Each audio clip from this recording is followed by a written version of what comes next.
ఇవాళ కూడా రేపు కేసీఆర్ తాబేదారులు అట్టనే అంతే అనవచ్చుగాక పెళ్లి శాపనార్థాలకు ఉక్కి తెగిపడదని ఊళ్ళో తెలంగాణ అంటుంటాం మన ఉక్కి తెగిపడేది కాదు.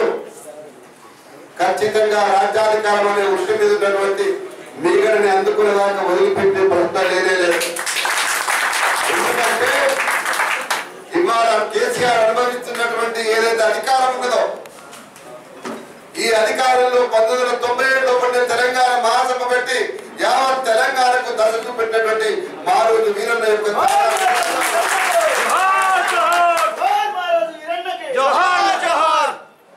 ఎన్ని ముక్కలైనా సరే నా పాట తెలంగాణ కోసమే పాడదని చెప్పినటువంటి పెళ్లి లలిత యొక్క ఉన్నది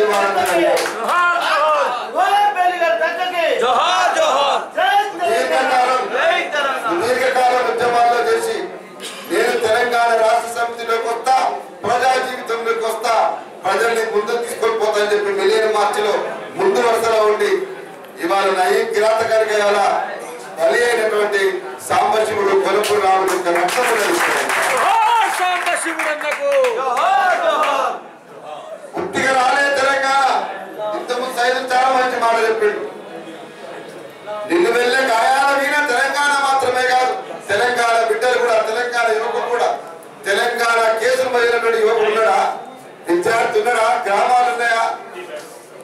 ఇన్ని త్యాగాలు చేసి తెలంగాణ తెచ్చుకుంటే ఎటు దిక్కు చూసినా నలుగురే, ఎంత పొడుగు చూద్దామన్నా నలుగురే, మెడకాయ ఎత్తి ఏడ చూద్దామన్నా వాళ్ళ అధికారమే.